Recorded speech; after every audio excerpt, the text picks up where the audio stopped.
Okay, so welcome to the first in my dyslexic series. What we're going to be doing here is we're going to be looking at what are the strengths of dyslexia and how to use them in a professional environment.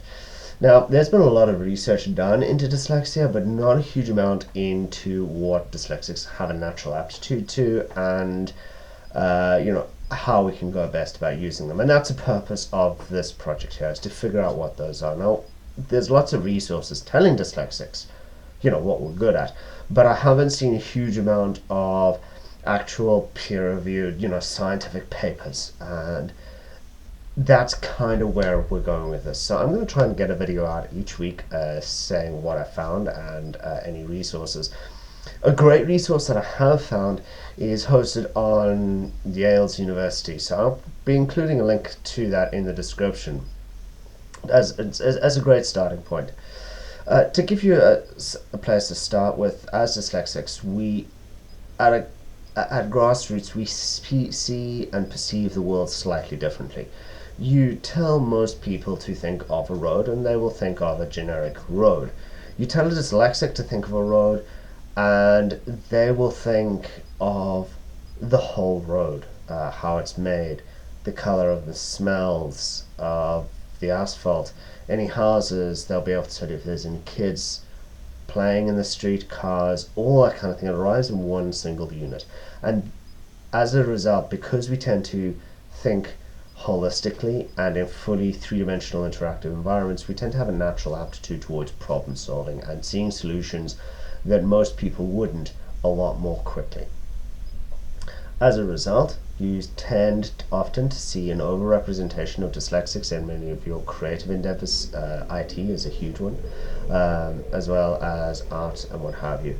But I'm not going to gear this channel towards dyslexics are great, look at all these famous people who are dyslexics. That's not the purpose of it.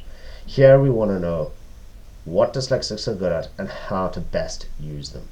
So, and as a dyslexic, what your natural strengths are and how to best use those in a professional environment. Now, myself, my personal training and my career path is more IT orientated.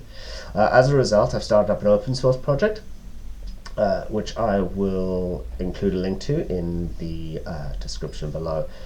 That is essentially, it's done in JavaScript at the moment, but I might move it on to Python later on. But it effectively is a in-browser 3D render, just a basic one with basic objects. And the idea being that because dyslexics don't think sequentially, we think holistically, putting ideas into a sequential A, B, C, D format is a little bit of a struggle for us, which is why often we have difficulty communicating, because that's fairly linear, as well as have difficulty reading, as again it's a pretty linear two-dimensional thing, which we tend to be more holistic and three-dimensional. So the idea behind the project itself is to put an environment where a dyslexic can represent their ideas using basic shapes and lines connecting them, and then put that in a presentation in place of a PowerPoint presentation. And that's where I'm going to start out with.